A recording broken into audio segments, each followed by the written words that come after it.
Tingin mo na kayo guys. Oy.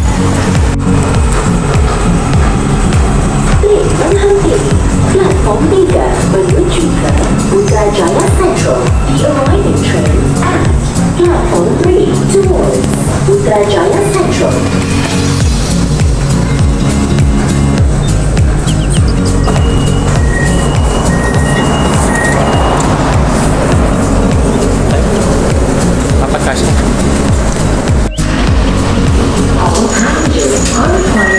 Taba tayo ng hagdan.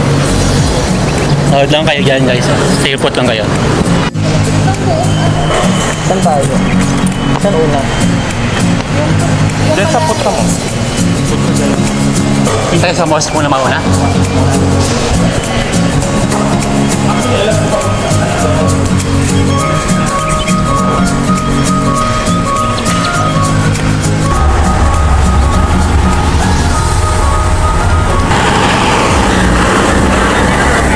Pala yung bus namin guys. From here magbabas pa kami.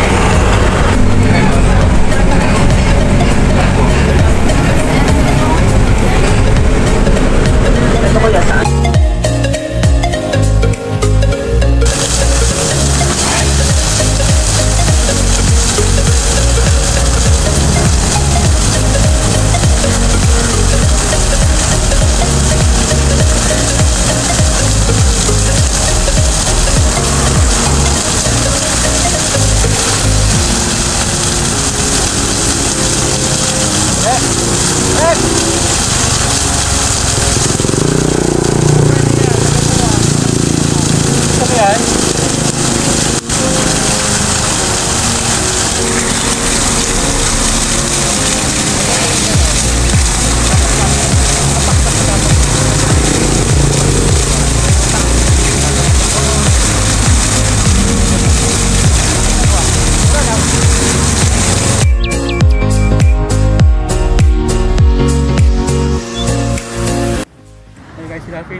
Ito pa yung government ng mga offices sa Malaysia, kayo ng mga departments.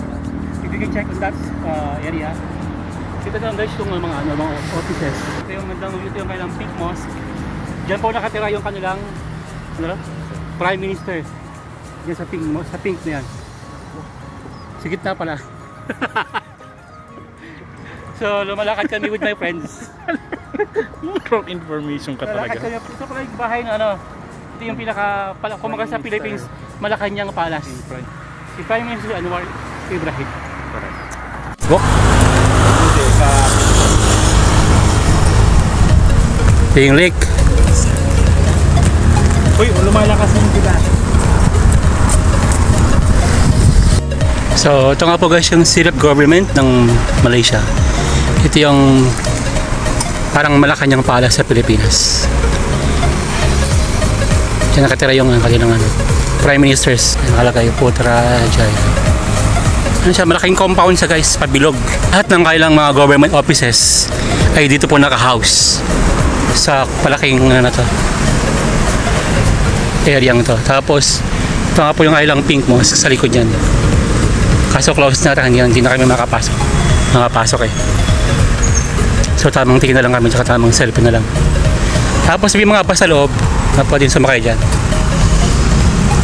na pwedeng magamit paglabas tsaka pagpasok ng itong complex, itong Putrajaya.